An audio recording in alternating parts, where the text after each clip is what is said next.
Hello. Thank you for joining me. If you're watching this now, listening to it, or however you're enjoying it, I want to say thank you so much for checking this out. I'm rooting for you.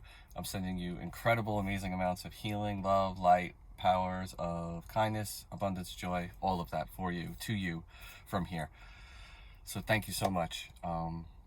So today is the 8th of January, and Friday, January 8th, and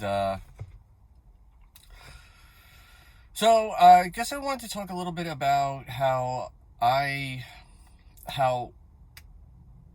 used to be a very heavy marijuana smoker, and it was in tandem with the heavy drinking, and then it was just the heavy smoking, and then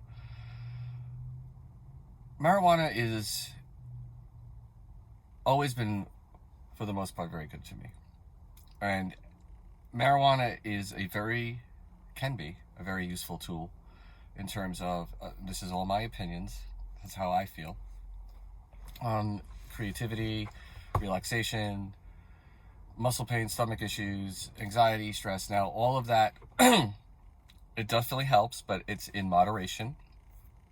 You shouldn't use marijuana to to hinder or you shouldn't use anything, obviously, in general, to numb yourself, to escape.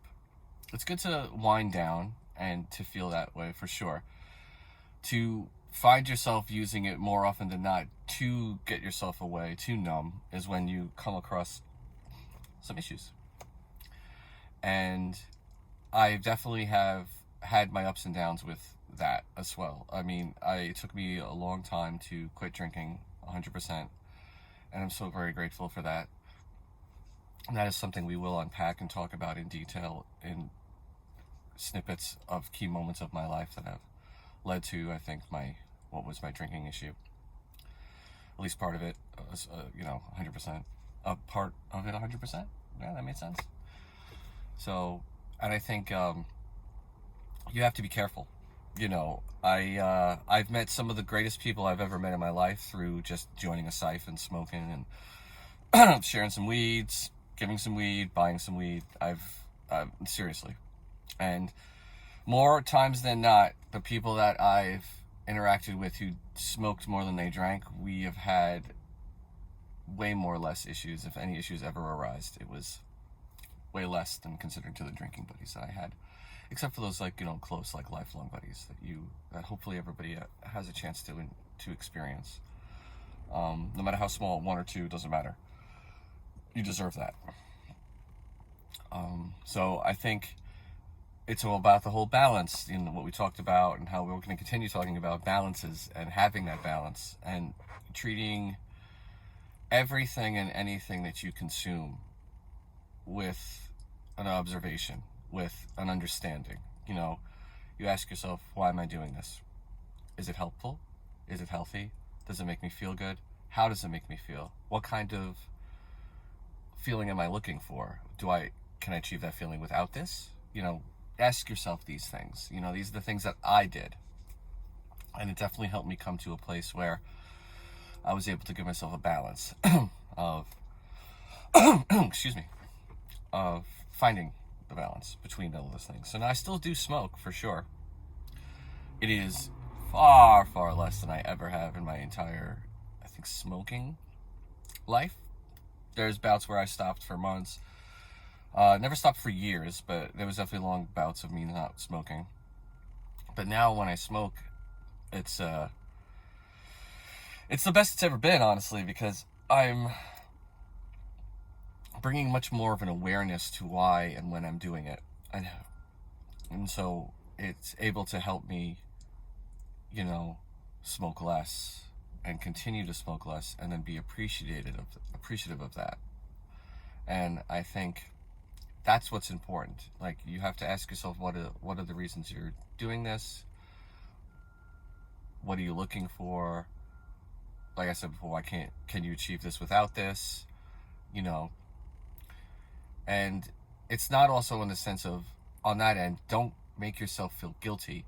Don't get yourself riddled with anxiety or frustration, but feel why or if those feelings of anger and frustration, those emotions do come up, anxiety, when you're trying to observe what you're about to do when you're doing it, in terms of marijuana right now. And